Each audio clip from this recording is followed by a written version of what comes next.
بسم اللہ الرحمن الرحیم۔ السلام علیکم۔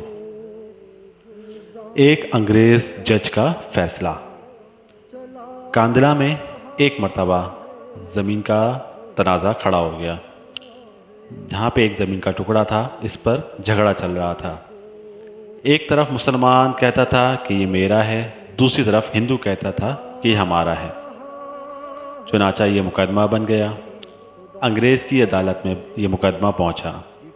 جب مقدمہ آگے بڑھا تو مسلمان نے یہ اعلان کر دیا کہ اگر یہ زمین کا ٹکڑا مجھے مل گیا تو میں اس پر مسجد بناؤں گا۔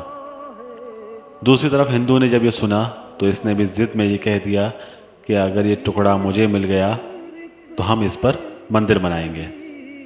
اب بات دو انسانوں کی انفرادی تھی، لیکن اس میں رنگ اجتماعی بن گیا، حتیٰ کہ ادھر مسلمان جمع ہو گئے اور ادھر بھی دوسری طرف ہندو اکٹھا ہو گئے، اور مقدمہ ایک خاص نوعیت کا بن گیا۔ اب سارے شہر میں قتل و غارت بھی ہو سکتی تھی، خون خرابہ بھی ہو سکتا تھا، تو لوگ بھی بڑے حیران تھے کہ اب نتیجہ کیا نکلے گا۔ جج چونکہ انگریز تھا، وہ بھی پریشان تھا کہ اس میں کوئی صلح صفائی کا پہلو نکلنا چاہیے۔ ایسا نہ ہو کہ یہ آگ اگر جل گئی تو اس کا بجھانا بہت مشکل ہو جائے گا، کیونکہ اس میں قتل و غارت بھی ہو سکتی ہے۔ جج نے مقدمہ سننے کے بجائے ایک تجویز پیش کی کہ کوئی صورت ایسی ہے کہ آپ لوگ آپس میں بات چیت کے ذریعے مسئلے کو حل کر لیں۔ تو ہندوؤں نے ایک تجویز پیش کی کہ ہم آپ کو ایک مسلمان کا نام تنہائی میں بتائیں گے۔ آپ اگلی پیشی پر ان کو بلا لیجئے اور ان سے پوچھ لیجئے، اگر وہ کہیں کہ یہ مسلمانوں کی زمین ہے تو ان کو دے دیجئے، اور اگر وہ منع کر دیں اور کہیں کہ یہ مسلمانوں کی زمین نہیں، ہندوؤں کی ہے، تو ہمیں دے دیجئے گا۔ جب جج نے دونوں فریقوں سے پوچھا تو دونوں اس پر راضی ہو گئے۔ مسلمانوں کے دل میں یہ بات تھی کہ جو شخص مسلمان ہوگا، جو بھی ہو، وہ مسجد بنانے کے لیے بات کرے گا۔ چنانچہ انگریز نے فیصلہ دے دیا اور مہینے کی تاریخ یا چند دنوں کی تاریخ دے دی کہ اس دن آپ سب لوگ آنا، اور میں اس شخص کو بھی بلوا لوں گا۔ اب جب مسلمان باہر نکلے تو بہت خوشیاں منا رہے تھے، سب کود رہے تھے، نعرے بھی لگا رہے تھے۔ ہندوؤں نے پوچھا اپنے لوگوں سے کہ تم نے کیا کہا؟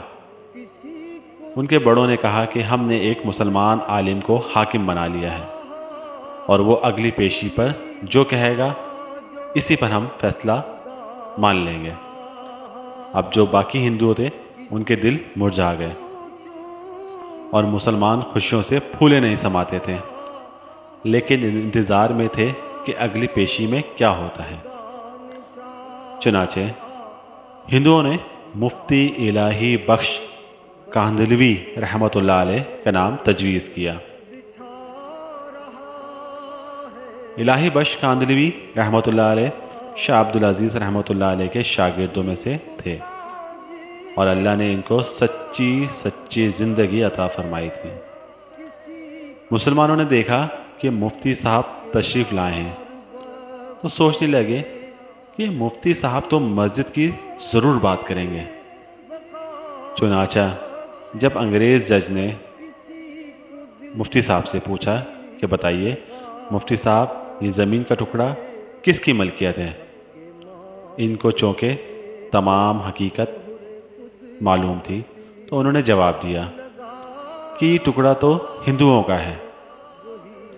اب جب انہوں نے یہ کہا کہ یہ ہندوؤں کا ہے تو انگریز جج نے اگلی بات پوچھی کہ کیا آپ ہندو لوگ اس کے اوپر مندر تعمیر کر سکتے ہیں؟ مفتی صاحب نے فرمایا، جب ملکیت انہی کی ہے تو جو چاہے کریں، چاہے وہ گھر بنائیں، چاہے مندر یا کچھ بھی بنائیں، اب یہ ان کا اختیار ہے۔ چنانچہ فیصلہ دے دیا گیا کہ یہ زمین ہندوؤں کی ہے، اور ہندو خوش ہو گئے۔ مگر انگریز جج نے فیصلے میں ایک عجیب سی بات لکھی۔ فیصلہ کرنے کے بعد لکھا کہ آج اس مقدمے میں مسلمان ہار گئے، مگر اسلام جیت گیا۔ جب انگریز جج نے یہ بات کہی تو اس وقت ہندوؤں نے کہا کہ آپ نے تو فیصلہ دے دیا ہے، ہماری بات بھی سن لیں۔ ہم اس وقت تمام لوگ کلمہ پڑھ کر مسلمان ہوتے ہیں اور آج یہ اعلان کرتے ہیں کہ اب ہم اپنے ہاتھوں سے یہاں مسجد بنائیں گے۔ عقل کہہ رہی تھی کہ جھوٹ بولو کہ مسجد بنے گی۔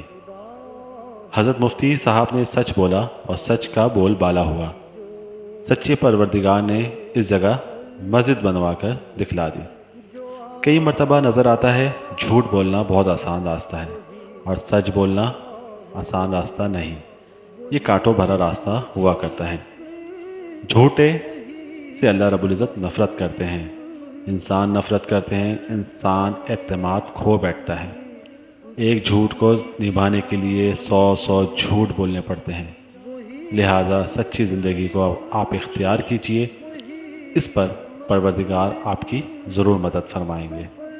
اللہ رب العزت سے دعا ہے کہ اللہ رب العزت ہمیں سچ بولنے کی توفیق عطا فرمائے اور ہمیں نیک اور سچا مسلمان بنائے۔ بہت شکریہ۔ اللہ حافظ۔